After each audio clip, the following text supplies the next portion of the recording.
menyampaikan penerimaan tersebut.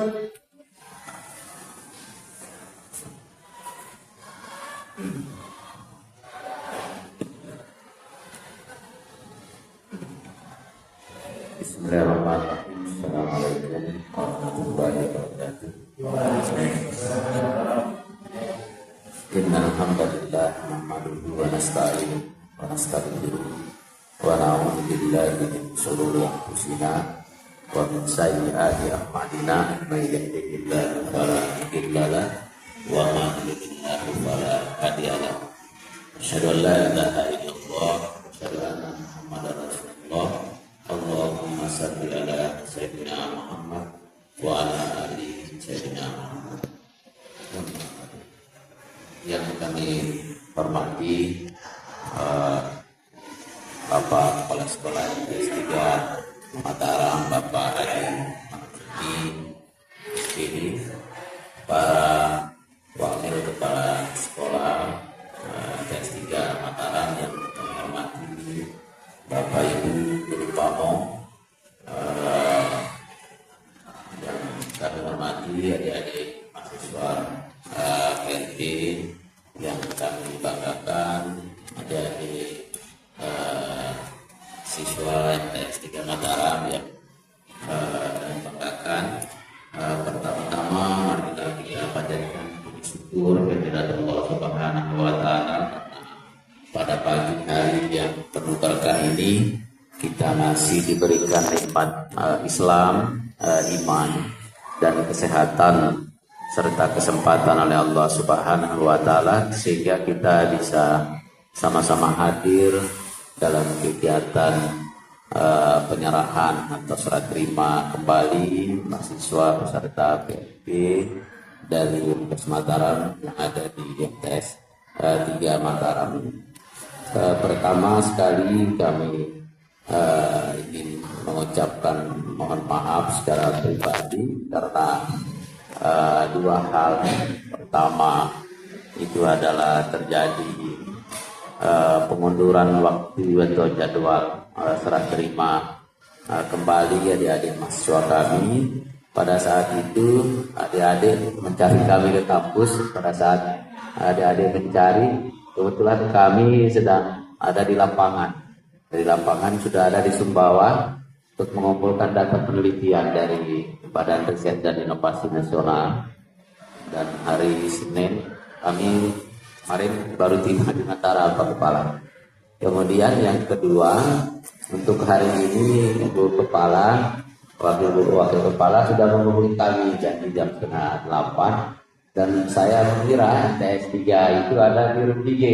Ternyata saya sudah sampai di sana itu jam 7 sudah sampai karena tadi pagi itu saya mengantar anak saya bungsu itu jam 7:15 sudah sampai di sekolah. Sampai di sana baru ngobrol di ruang kepala sekolah menyebut MTS salah ini. Akhirnya saya ke sini. Nah, jadi MTS 3 itu ada di Asrama Haji itu. Jadi saya ke arah sana dengan harapan saya bisa ikut di tempat itu ya. Oleh karena itu saya secara pribadi mohon maaf yang tulus atas kehilapan kami.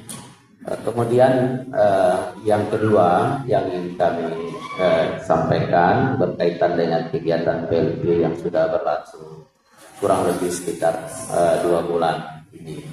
Memang adik-adik kami ini mungkin semua LPPK yang ada di Indonesia, itu lembaga pendidikan kependidikan Indonesia ini diorientasikan. Jadi sudah berubah orientasinya. Dulu kalau adik-adik ini PPL-nya langsung di kelas.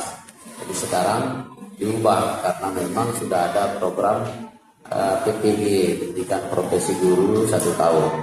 Nah, karena ada program itulah kemudian PPL yang dulunya namanya PPL diubah namanya menjadi PLP. Tentu pengubahan itu bukan tidak punya alasan ya, karena memang di satu sisi ada program PPG itu, kemudian di sisi lain adik-adik kami ini memang harus dituntut menguasai aspek-aspek yang berkaitan dengan input sekolah itu. Ya, untuk sekolah itu ya ada tidak hanya kurikulum yang berkaitan dengan standar isi, kemudian guru, kemudian kurikulum, standar kompetensi lulusan, ya, lalu kemudian pembiayaan pendidikan dan tentunya standar proses itu yang menjadi penekanan dari PPL sebelum PLP ini berlaku.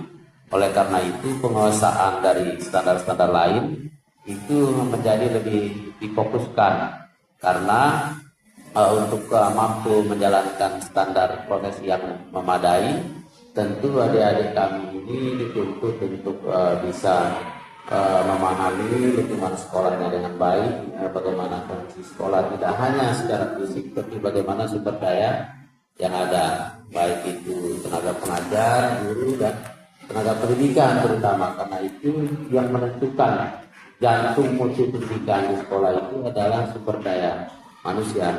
Karena betapapun bagus ya sumber daya sarana prasarana, kalau mutu sumber daya gurunya kurang memadai, bagaimana mengelola sumber-sumber daya yang ada, maka mutu pendidikan yang ada di sekolah itu akan sulit mencapai kondisi yang diharapkan. Oleh karena itu, komunikasi, pengetahuan, pemahaman terhadap kondisi lingkungan sekolah itu menjadi sangat penting, ya.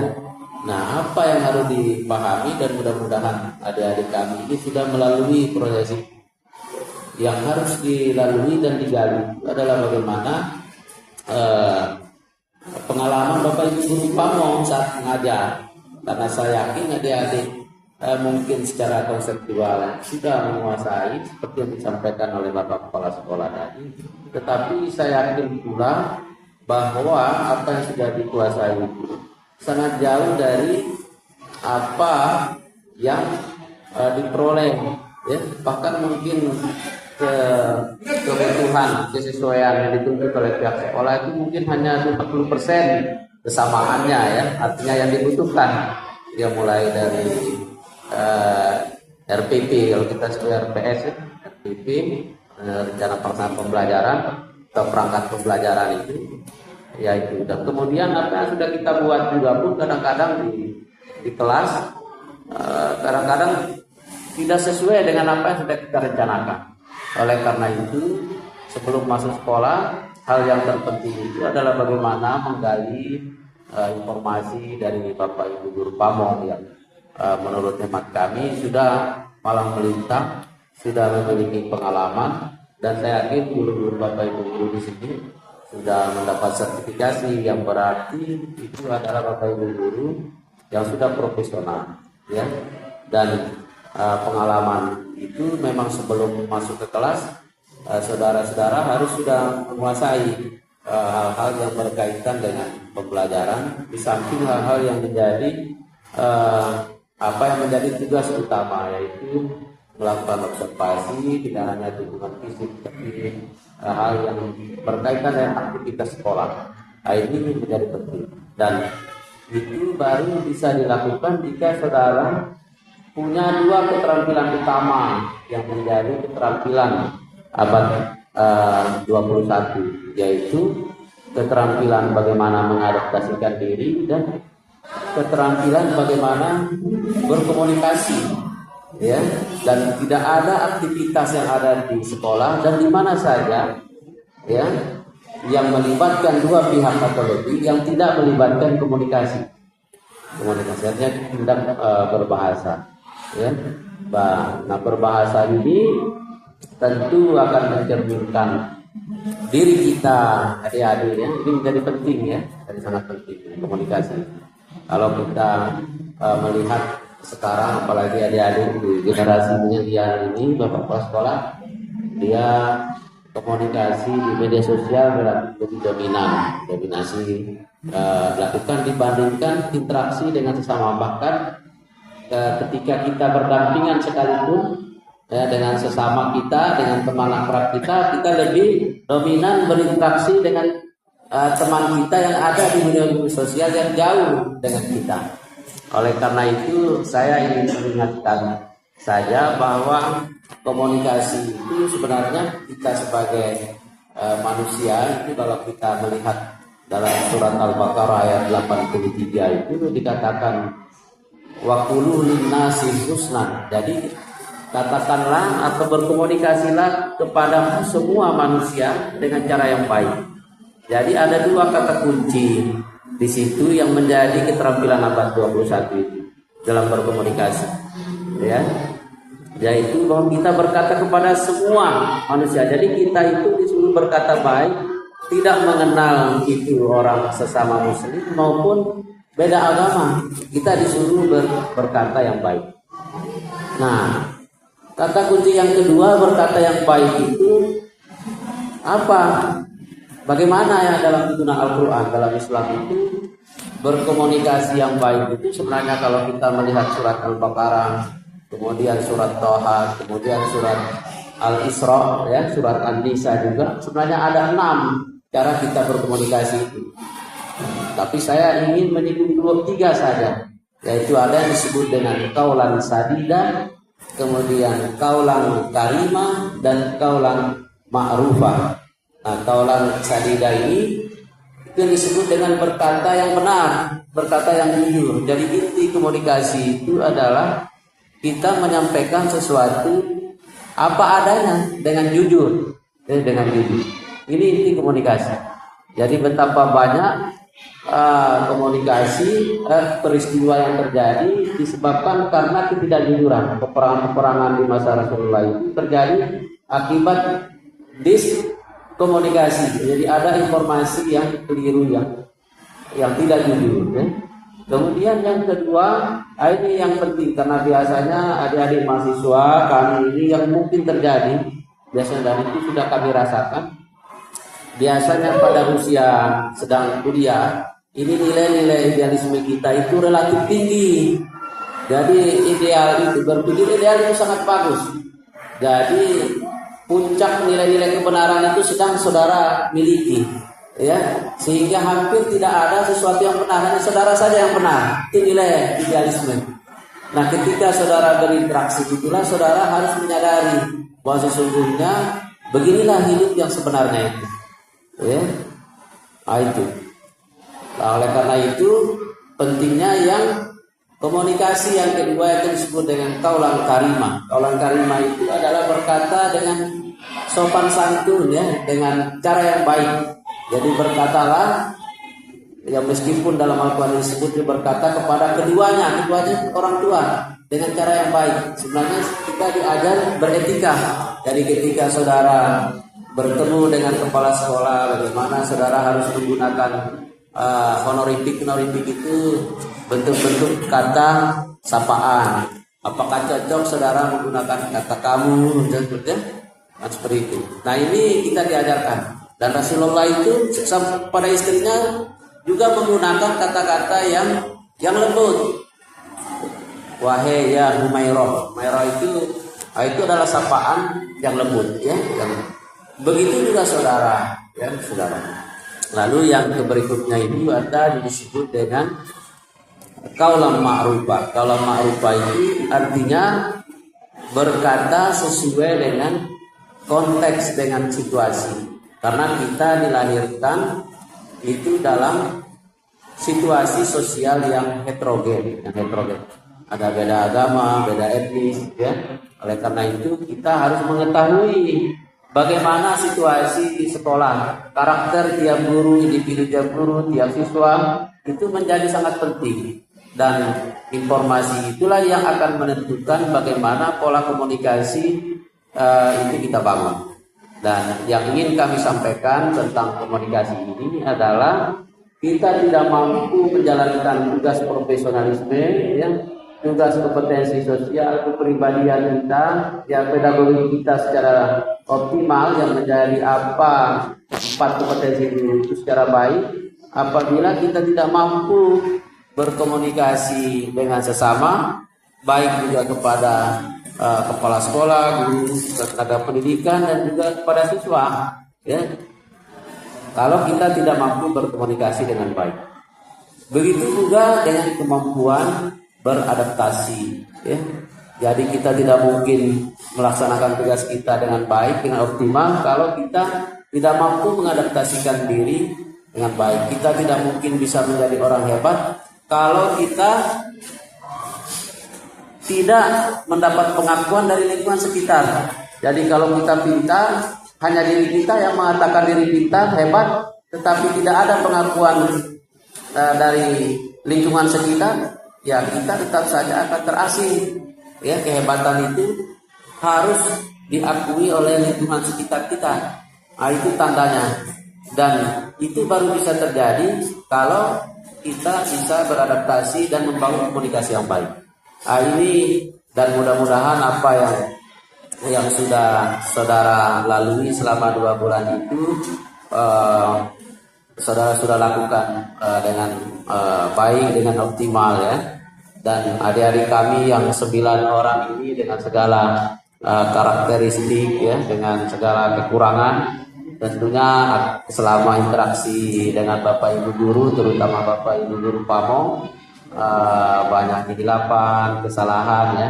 Oleh karena itu kami atas nama lembaga dan adik-adik semua mohon maaf yang tulus kepada Bapak Ibu, terutama kepada Bapak Kepala Sekolah, dan kami secara kelembagaan mengucapkan terima kasih kepada Bapak Kepala Sekolah dan seluruh jajaran yang telah berkenan menerima Universitas Mataram untuk bisa ber-PLP di sini, dan mudah-mudahan dengan kehadiran adik-adik kami yang selama 2 bulan ini yang sejatinya itu adalah harus menambah marwah lalu kemudian menimbulkan yang kurang baik, ya kami atas nama lembaga kami mohon maaf yang sebesar-besarnya, dan mudah-mudahan dengan kehadiran adik-adik kami ini tentu bisa menambah energi, dan mudah-mudahan ada hal yang baru dari hasil komunikasi dari adik-adik kami yang dibawa ke sekolah ini.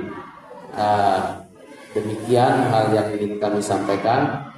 Dan akhirnya kami mengucapkan Bismillahirrahmanirrahim, kami menerima kembali dan menarik mahasiswa kami sebanyak pasti jumlahnya 9 orang, dan kepada Bapak Ibu guru Pamong yang telah bersusah payah dan meluangkan waktu untuk membimbing adik-adik kami mengucapkan terima kasih yang sebesar-besarnya.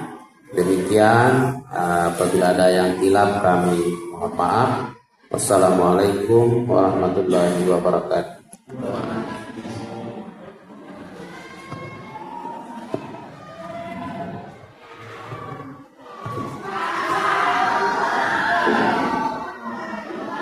Terima kasih yang sebesar-besarnya kepada yang terhormat Bapak Dr. Burhanuddin M. Hum atas penerimaan serta arahan yang telah disampaikan. Semoga membawa keberkahan dan manfaat bagi kita semua. Amin ya rabbal alamin.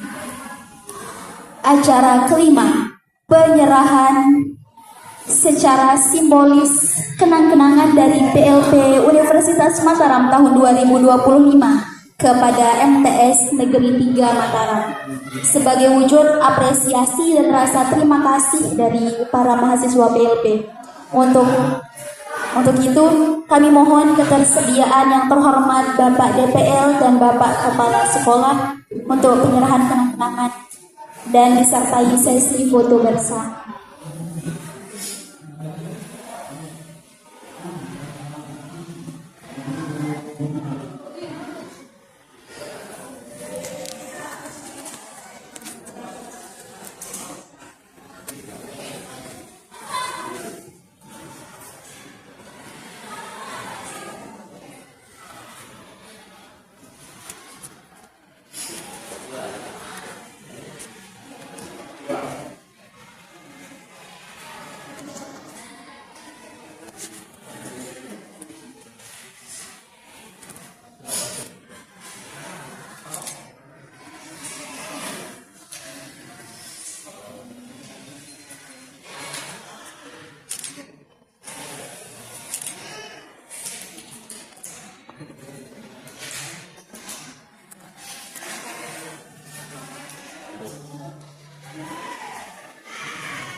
Terima kasih. Hadirin yang berbahagia, sebagai